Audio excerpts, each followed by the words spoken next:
আসসালামু আলাইকুম।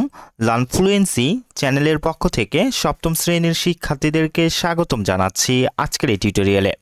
আজকে আমরা আলোচনা করব তোমাদের বাংলাদেশীয় বিশ্ব পরিচয় অর্থাৎ সমাজ বইয়ের 10ম অধ্যায়ের অনুশীলনে তোমাদেরকে যে বহু নির্বাচনী প্রশ্ন এবং সৃজনশীল প্রশ্ন দেওয়া হয়েছে, এই ক্লাসে আমরা সেগুলোর উত্তর করে ফেলব। তো চলো আলোচনাটি শুরু করা যাক। শুরু করছি পরম করুণাময় মহান আল্লাহ তাআলার নামে। তো দেখো, অনুশীলনের শুরুতেই তোমাদেরকে যে বহু নির্বাচনী প্রশ্ন দেওয়া হয়েছে, 1 নম্বর বহু নির্বাচনী প্রশ্ন বলা হচ্ছে কোচিং কোন দেশের প্রধান সমুদ্র বন্দর? উত্তরটি হবে ঘ নম্বর মালয়েশিয়া। 2 নম্বর প্রশ্ন বলা হচ্ছে জাপানের জলবায়ুতে পরিলক্ষিত হয় নিচের কোনটি কোনটি? উত্তরটি হবে মৌসুমী বায়ুর প্রভাব এবং আর্দ্রতাপূর্ণ গ্রীষ্মকাল। অর্থাৎ এখান থেকে উত্তরটি হবে কিন্তু তোমাদের ক নাম্বার 1 ও 2। এরপর দেখো, তোমাদেরকে 3 এবং 4 নাম্বার বহু নির্বাচনী প্রশ্নের জন্য একটি উদ্দীপক দেওয়া হয়েছে। উদ্দীপকে বলা হচ্ছে যে শিল্পোদ্যোক্তা জনাব আদনান পূর্ব এশিয়ার শিল্প নির্ভর একটি দেশ পরিদর্শনে যান। দেশটির সমুদ্র বেষ্টিত, দেশটির জাতিগত ধর্ম সিন্টো। জনাব আদনান কোন দেশে পরিদর্শনে যান, তাই না? উত্তর হবে 3 গ নাম্বার চীন। এরপর 4 নাম্বার প্রশ্নে তোমাদেরকে বলা হচ্ছে যে আদনানের দেখায় দেশটি শিল্প নির্ভর হওয়ার কারণ হচ্ছে নিচের কোনটি কোনটি? উত্তরটি হবে ক নাম্বার 2 ও 3। অর্থাৎ এখান থেকে দেখো, খনিজ সম্পদের প্রাচুর্য এবং উষ্ণমণ্ডলীয় জলবায়ুর প্রভাব, তাই না? আচ্ছা, এরপর তোমাদেরকে কিন্তু সৃজনশীল প্রশ্ন দেওয়া হয়েছে, তাই না? তো দেখো, সৃজনশীল প্রশ্নে তোমাদেরকে ক খ গ ঘ 4টি প্রশ্ন করা হয়েছে। চলো আমরা পর্যায়ক্রমে একটু উত্তরগুলি দেখে ফেলি। তো এখান থেকে 1 নম্বর সৃজনশীল থেকে তোমাদেরকে ক নম্বর প্রশ্ন বলা হচ্ছে মালয়েশিয়ার রাজধানীর নাম কি? উত্তর মালয়েশিয়ার রাজধানীর নাম কুয়ালালামপুর। খ নম্বর প্রশ্ন বলা হচ্ছে বহুজাতি দেশ বলতে কি বোঝায়, ব্যাখ্যা করো। উত্তর সাধারণত বহুজাতি দেশ বলতে বোঝায় যে দেশে বিভিন্ন জাতি বা সম্প্রদায়ের লোক বাস করে, যেমন ভারত ও চীন। ভারতে মুসলিম, হিন্দু, বৌদ্ধ, খ্রিস্টান, শিখ, জৈন সহ বহু ধর্মের লোক বাস করে। এছাড়া চীনেও বহুজাতি বা সম্প্রদায়ের লোক বাস করে। আচ্ছা, এরপর দেখো, তোমাদেরকে গ এবং ঘ নম্বর প্রশ্নের জন্য কিন্তু একটি উদ্দীপক দেওয়া হয়েছে, তাই না? উদ্দীপকে বলা হচ্ছে যে অনিন্দ্র গ্রীষ্মের ছুটিতে মা বাবার সাথে বাংলাদেশের পার্শ্ববর্তী একটি দেশে যায়। দেশটির উত্তরের হিমালয় পর্বতমালা এবং পশ্চিম হিন্দুকুশ ও সুলেমান পর্বতমালা। দেশটি প্রাচীন শিল্পকলা ও সভ্যতা সমৃদ্ধ। চলো এখান থেকে আমরা গ ঘ প্রশ্নের উত্তরটি একটু দেখে ফেলি। গ নম্বর প্রশ্ন তোমাদেরকে বলা হচ্ছে অনিন্দ্রর ভ্রমণকৃত দেশটির সাথে বাংলাদেশের জলবায়ুর সাদৃশ্য বর্ণনা করো। উদ্দীপকে অনিন্দ্র গ্রীষ্মের ছুটিতে তার মা বাবার সাথে বাংলাদেশের পার্শ্ববর্তী দেশ ভারতে যান, যার উত্তরে হিমালয় পর্বত এবং পশ্চিমে হিন্দুকুশ ও সুলেমান পর্বতমালা অবস্থিত। নিচে বাংলাদেশের জলবায়ুর সাথে অনিন্দ্রর ভ্রমণকৃত দেশ তথা ভারতের জলবায়ুর সাদৃশ্য তুলনা তুলে ধরা হলো। আচ্ছা, 1, বাংলাদেশ ও ভারত উভয় দেশের জলবায়ু নাতিশীতোষ্ণ, অর্থাৎ এখানে গরমকালে গরম এবং শীতকালে শীত কোনোটাই তীব্র নয়। 2, বাংলাদেশ ও ভারতের জলবায়ুতে মৌসুমী বায়ুর প্রভাব লক্ষ্য করা যায় এবং এর প্রভাবে এখানে প্রচুর বৃষ্টিপাত হয়। 3, বাংলাদেশ ও ভারত উভয় দেশের জলবায়ু সমভাবাপন্ন। অনুকূল আবহাওয়ার কারণে উভয় দেশে ভালো ফসল ফলে। আবার প্রতিকূল আবহাওয়ার কারণে দুই দেশেই ঘূর্ণিঝড়, জলোচ্ছ্বাস, বন্যা প্রভৃতি প্রাকৃতিক দুর্যোগ হয়ে থাকে। 4, ভারত ও বাংলাদেশ উভয় দেশই নদীমাতৃক। এরপর ঘ নম্বর প্রশ্ন তোমাদেরকে বলা হচ্ছে যে অনিন্দ্রর ভ্রমণকৃত দেশের সাথে বাংলাদেশের বন্ধুত্ব ও সহযোগিতামূলক সম্পর্কের গুরুত্ব ব্যাখ্যা করো। উত্তরটি দেখো, উদ্দীপকের অনিন্দ্র গ্রীষ্মের ছুটিতে তার মা বাবার সাথে বাংলাদেশের পার্শ্ববর্তী অঞ্চল ভারত ভ্রমণ করে।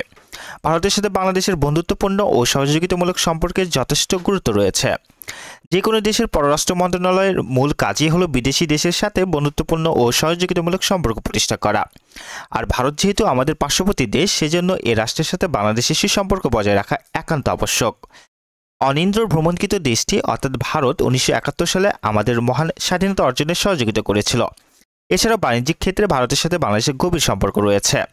উপযুক্ত আলোচনার আলোকে বলা যায় অনিন্দ্রর ভ্রমণকৃত দেশের সাথে অর্থাৎ ভারতের সাথে বাংলাদেশের বন্ধুত্ব ও সহযোগিতামূলক সম্পর্কের বিশেষ গুরুত্ব রয়েছে।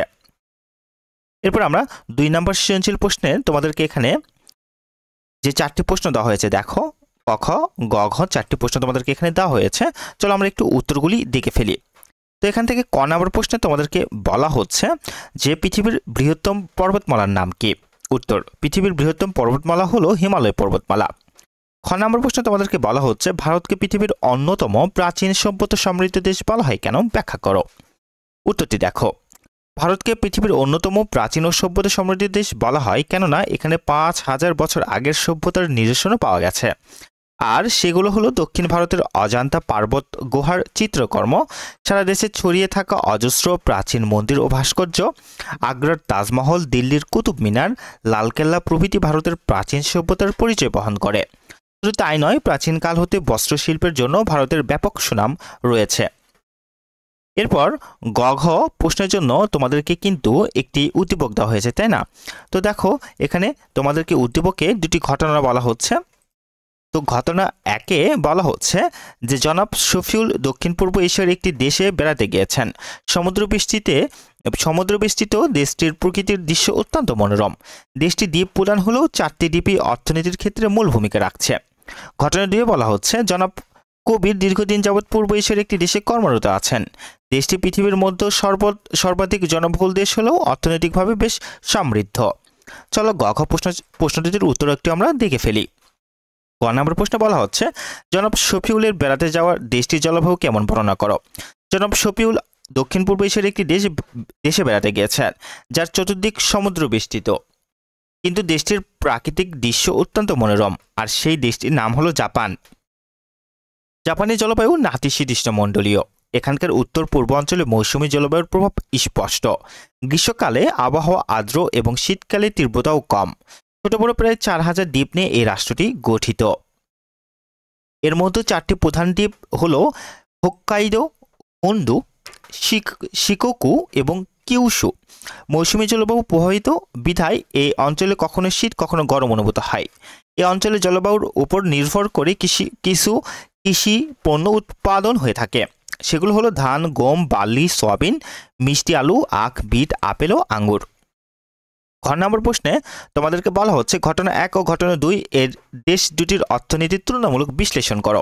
উত্তরটি দেখো, উদ্দীপকে ঘটনা ১ এ জাপানের কথা বলা হয়েছে, কেননা জাপানের চতুর্দিক সমুদ্র বেষ্টিত, কিন্তু দেশটির প্রাকৃতিক দৃশ্য অত্যন্ত মনোরম। আর ঘটনা ২ এ পূর্ব এশিয়ার সর্বাধিক জনবহুল দেশ চীনের ব্যাপারে বলা হয়েছে। জাপানের প্রধান শিল্প হচ্ছে লোহা, ইস্পাত, ইলেকট্রনিক সামগ্রী, জাহাজ ও গাড়ি নির্মাণ, বস্ত্র, কলক বচা, ঔষধ, বিদ্যুৎ সামগ্রী এবং বিভিন্ন প্রকার ভারী যন্ত্রপাতি। শিল্পে জাপান বিশ্বের শীর্ষস্থানে রয়েছে। দেশটির অর্থনীতির মূল চালিকা শক্তি হল শিল্প। দেশটিতে প্রচুর খনিজ সম্পদও রয়েছে, যার মধ্যে উল্লেখযোগ্য হল প্রাকৃতিক গ্যাস, কয়লা, লোহা, ম্যাঙ্গানিজ, পেট্রোলিয়াম, সীসা, সোনা, রূপা প্রভৃতি। অন্যদিকে চীনের অর্থনীতি এখন প্রধানত কৃষি নির্ভর। কৃষিজাত দ্রব্যের মধ্যে ধানই প্রধান। অন্যান্য কৃষিজাত দ্রব্যের মধ্যে উল্লেখযোগ্য হচ্ছে গম, আলু, চা, পাম তেল প্রভৃতি। দেশটির প্রধান শিল্প লৌহ, ইস্পাত, রেশম, সার, যন্ত্রপাতি, সিমেন্ট, কাগজ, ঔষধ, বিভিন্ন ধরনের ইলেকট্রনিক সামগ্রী প্রভৃতি। খনিজ সম্পদের দিক থেকেও চীন অত্যন্ত সমৃদ্ধশালী। দেশটির ভূগর্ভে রয়েছে মূল্যবান খনিজ সম্পদ যেমন পেট্রোলিয়াম, আকরিক লৌহ, তামা, অ্যালুমিনিয়াম, স্বর্ণ, কয়লা প্রভৃতি।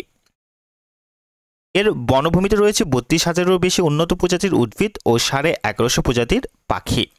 তো এই ছিল তোমাদের জন্য আজকের আলোচনাটি। ভিডিওটি ভালো লেগে থাকলে লাইক দেবে এবং অবশ্যই লার্ন ফ্লুয়েন্সি চ্যানেলটিকে সাবস্ক্রাইব করবে। এর পরের ক্লাসগুলোতে তোমাদেরকে প্রত্যেকটা পার্ট থেকে যে কাজগুলি দেওয়া হয়েছে এই কাজগুলির উত্তর আমরা করে দেবো ইনশাল্লাহ। ভালো থেকো, সুস্থ থেকো। আসসালামু আলাইকুম।